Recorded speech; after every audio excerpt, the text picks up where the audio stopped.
It was witnessing his own country lose the World Cup final that made this 9-year-old boy turn to his weeping father and make a solemn promise. I'll win a World Cup for Brazil by, I promise. His father just assumed his son was trying to comfort him and laughed it off, telling him to be good, listen to his mother, and study hard. What he didn't realize was that this childish promise would one day bring Brazil 3 World Cup titles, because that boy would grow up to become the king of soccer, Pelé. What most people don't know though is that Pelé wasn't his real name. It was a mocking nickname given to him by rich kids who were making fun of him. Pelé was born into poverty in a Brazilian slum. Every day after school he'd set up shop on the street corner, shining shoes to help make ends meet. But no amount of financial hardship could touch the one thing that truly made him happy: playing soccer. Since he and his friends couldn't afford a real ball, they'd wrap old socks in layers and stuff them with scraps of cloth to make a makeshift one. They had no proper field to play on, just dirt roads, back alleys. Sometimes even low rooftops became their playground. It was in these rough conditions that a group of barefoot kids, driven by pure passion, first started playing Ginga, that distinctive style of soccer that runs in the blood of every Brazilian. But his mother wanted nothing to do with his love of the game. You should know better. You both go change and get back to shining shoes. But Ma, what about the World Cup? Don't even think about it. Her opposition came from what had happened to his father. He'd once been a hugely talented professional player, until a vicious tackle left him with a permanent knee injury. The team dropped him without a second thought, and now he limped around doing the most menial cleaning work at a hospital. Pelé's mother, meanwhile, worked as a maid for a wealthy family, earning barely enough to get by. Even though his mother forbade him from playing, Pelé often tagged along when she went to work at the rich family's house, mainly because there were all kinds of pastries there he'd never tasted before, and he'd sneak a bite whenever she wasn't looking. One day, a few rich kids with mud on their shoes wandered into the house, chatting about their favorite soccer players. Pelé couldn't help but chime in, except he mixed up the name of Vasco's goalkeeper, Pelé, and called him Pelé instead. The rich kids burst out laughing at him without mercy. What idiot would think Pelé's name is Pelé? We could call this boy Pelé. Hey, Pelé, stop this shot. And that's how the name Pelé was born. His mother came running at the noise and immediately started apologizing to the rich kids without even asking what happened, then scolded Pelé harshly when he tried to explain himself. I won't bring him again. Watching his mother humble herself like that filled Pelé with rage. Before he left, he quietly swiped a newspaper off the cabinet, one that happened to have information about a tournament the rich kids had been bragging about, the Barefoot Youth Cup. He decided he'd win his mother's dignity back, his own way. Pelé immediately signed himself and his friends up for the tournament. But once the game started, they realized they had no idea how to handle a real ball after years of playing with socks. Pelé's first kick sent the ball flying off wildly. Why does it go so far? It's full of air. And another kid tried to trap it with his chest and nearly got the wind knocked out of him. Still, it didn't take long before their years of street-honed skill kicked in. Even barefoot, they carved through their opponent's defenses again and again, fighting their way all the way to the final. Almost nobody showed up to watch their match though. All the attention was on another game happening nearby where one team was steamrolling the other 8-0 and the winning team turned out to be their final opponent, the same rich kids. The rich kids recognized Pelé and his friends right away. Hey, they are called the shoeless ones. Amid the taunting, Pelé and his teammates looked down in embarrassment at their bare mud-caked feet. Pelé decided they needed real shoes if they were going to compete. Boots? How are we gonna pay for boots? As luck would have it, one of the boys, nicknamed Chubby, spotted a truck full of peanuts parked nearby. Each of them grabbed a bag while the workers weren't looking and took off running. They were spotted and chased, but thanks to their nimble footwork and knowledge of the neighborhood, they got away clean. Chubby then set up on the street corner, selling the peanuts while shouting, "Buy peanuts, get a free shoe shine." He sold out fast, but by the day of the final, all the money from the peanuts had only been enough to buy a few beat-up, oversized second-hand cleats. The boys complained the whole time, but not wanting to face more ridicule, they gritted their teeth and put them on anyway. As it happened, a scout from the Santos Soccer Club showed up to watch that day, the very team the rich kids had always dreamed of joining. They came out firing, scoring twice within the first few minutes, and the lead only grew as Pelé's team struggled in their ill-fitting shoes. Before long, it was a brutal 6-0. Nice moves, Pelé.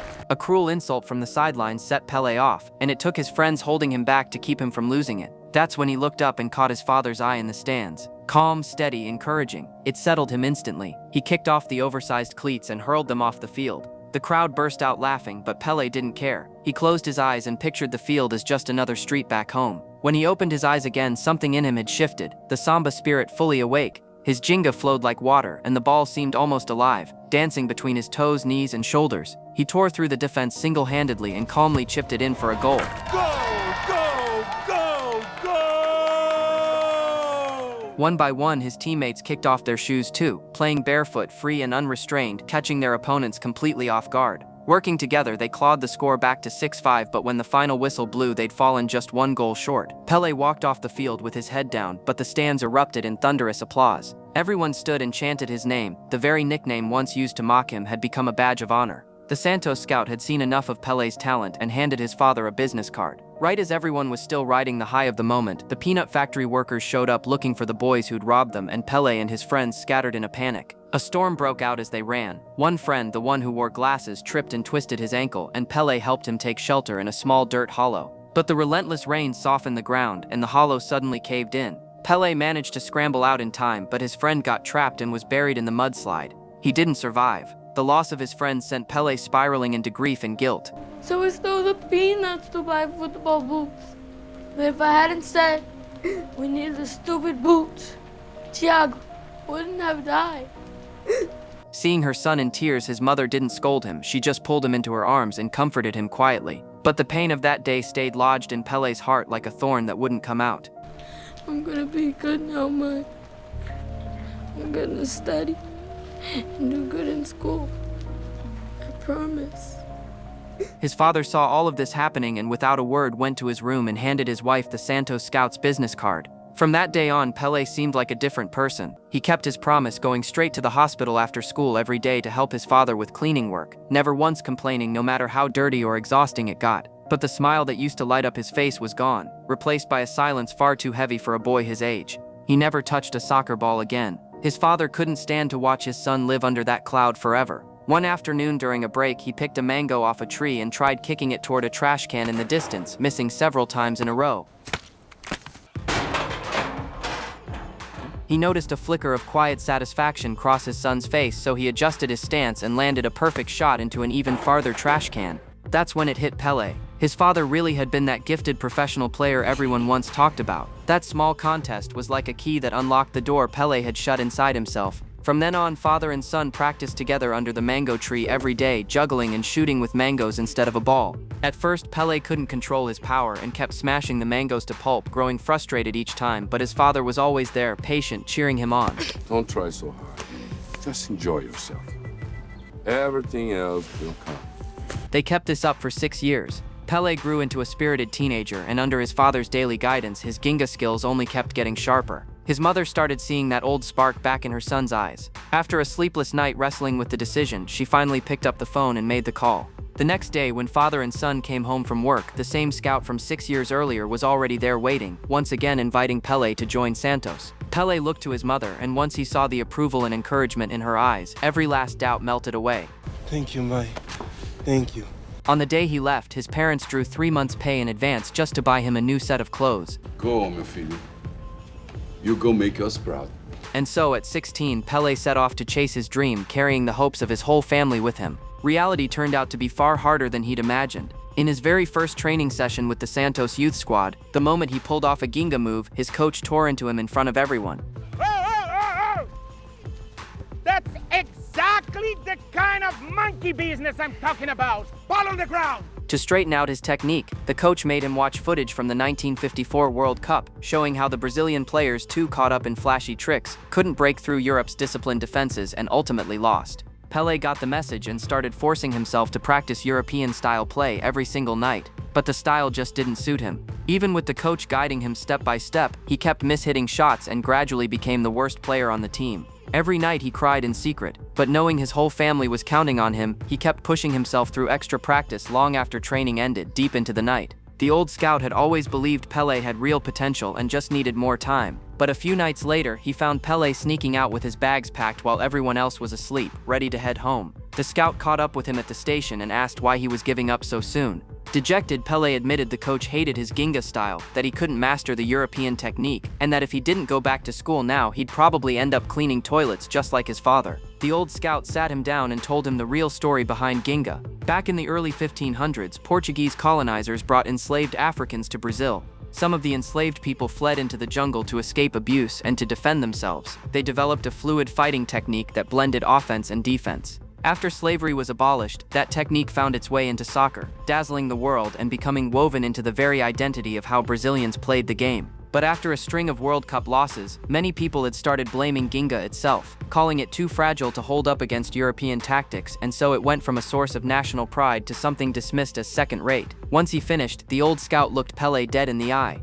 But the Ginga's very strong in you, Chico. So you can either show us what happens when you have the courage to embrace who you truly are, or you can get on that train and you will never know. Something in Pelé clicked. He walked back onto the field with his conviction restored, eyes steady and sure. During a scrimmage where his team was down 3-0, Pelé found himself trapped again in the European style that never felt right. Caught between doubt and hesitation, he remembered what his father and the old scout had told him. In the next instant, he imagined the ball as that familiar mango from home, chesting it down, trapping it on the instep, flicking it past defenders, letting his instincts take over completely. The coach on the sideline was screaming at him to pass, but Pelé ignored him entirely. He pulled off an elastico to shake a defender, came to a sudden stop surrounded by 4 or 5 opponents, popped the ball up high and finished with a jaw-dropping bicycle kick.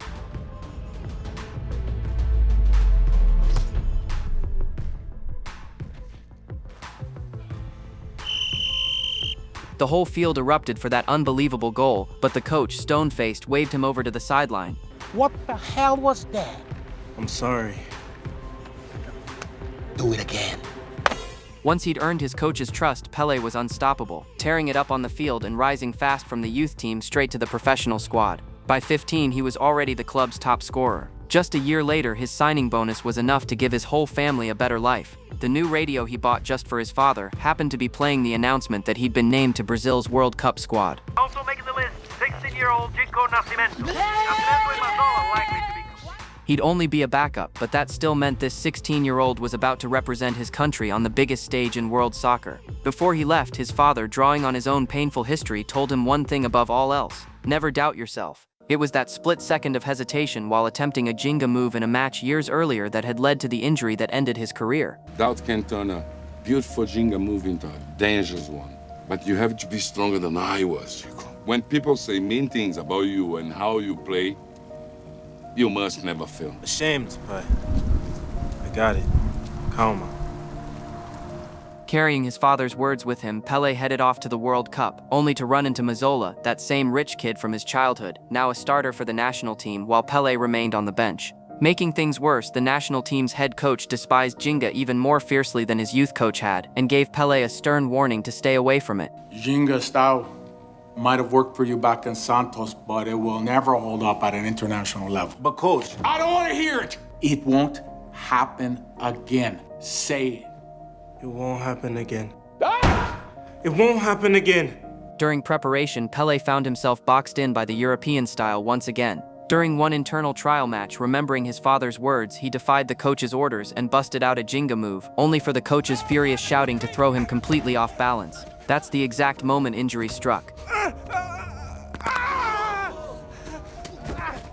His knee swelled up badly. The team doctor said it would take at least a month to heal, but the World Cup was starting the following month. Word of Pelé's injury spread fast, and a sports commentator even mocked him on the radio, sneering that Brazil actually had a player getting hurt from playing trashy soccer. His teammates all turned to stare at him, and their silent judgment cut deeper than any words could, nearly wiping out what little confidence he had left. The 1958 World Cup in Sweden kicked off as scheduled. Pelé traveled with the team but had to watch from the bench, his knee still not fully healed. Brazil made it through the group stage into the quarterfinals, but it came at a cost. 3 starters, Mazzola included, were injured one after another. With no other option, the coach turned to Pelé, who'd only just recovered. In that moment, he was so nervous he nearly threw up. Stepping onto the World Cup field, his small stature immediately drew laughter from the European crowd. Under the crushing pressure, he was so nervous he forgot to tie his shoelaces. Once the match started, fear of re-injuring his knee made him hesitant and timid, and he got knocked around like a rag doll by the much bigger, stronger Soviet players. Thankfully, his teammates carried the load and Brazil pulled off a 2-0 win. In the semi-final against France, Pelé's knee had healed, but the wound in his confidence hadn't. He still couldn't find his rhythm, losing possession over and over, and France struck first. Brazil went into the locker room down 0-1. Completely deflated, Pelé went to find Mazzola and asked if his injury had healed yet. If so, he'd gladly let him take his spot. It's not my leg. My head is not right. Your head? My whole life, all I ever wanted was to be European. Since we've got here, I've realized that I'm Brazilian. That day back in Baru, we showed everyone that part of us, the Ginga, was beautiful. That's what we need now. Something Mazzola said to him changed everything, and Pelé finally started to make peace with Ginga. When the second half began, he was still distracted, even fumbling simple passes. But then he caught sight of Mazzola on the bench, giving him a look of pure encouragement, and in that instant, all his hesitation vanished.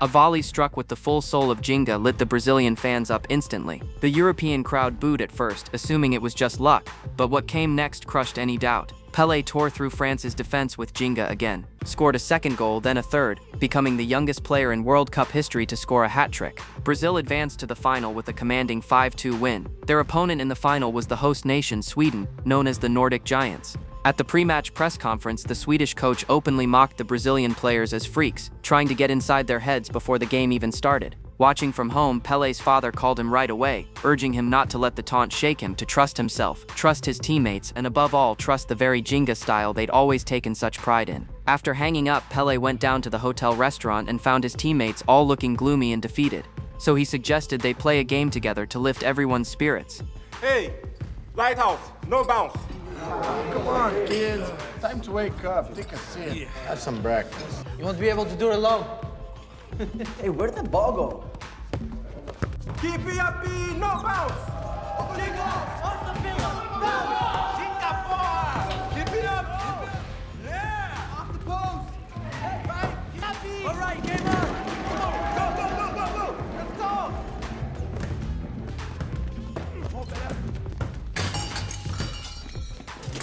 I'm sorry, sir. Wake up, kid! To the lighthouse! Incoming! Keep it going! Yeah! That's it! The doors! Yeah! Long ball!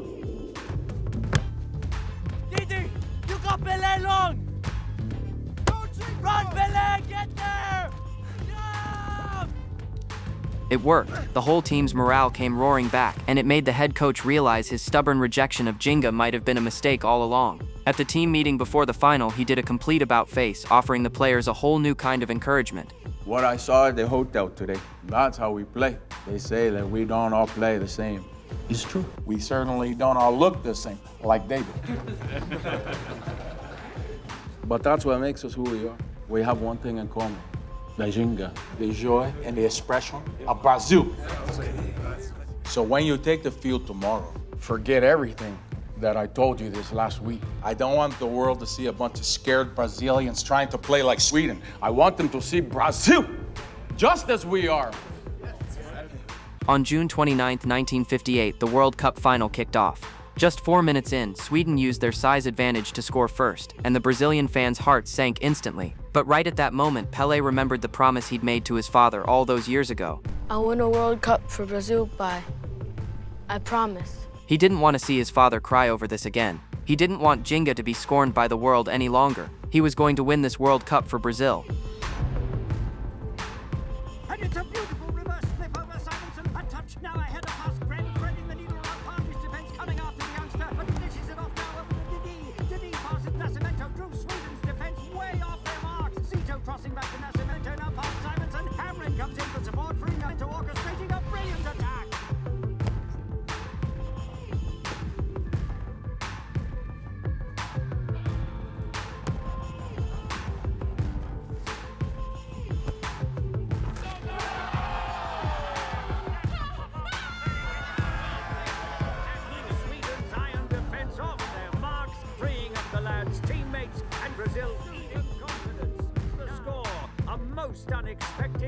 He stepped up and scored the equalizer, not only tying the game but restoring the whole team's confidence and spirit. Once play resumed, Brazil's Samba warriors fully unleashed the Ginga within them, fluid teamwork and dazzling footwork that left Sweden completely helpless. Pelé himself scored a goal that left the crowd in awe. With just a minute left on the clock, a teammate sent a long pass his way. Pelé leapt into the air and powered a header into the net, sealing the win for good. In the end, Brazil beat Sweden 5-2 to claim the 1958 World Cup title. At just 17 years old, Pelé became the youngest championship-winning player in World Cup history. From that moment on, the name Pelé echoed across the world of soccer forever, cementing itself as legend. But that wasn't the end of his story. He went on to lead Brazil to 2 more World Cup titles in 1962 and 1970, becoming the only player in history to win 3 championships and setting a staggering record of 1,283 career goals.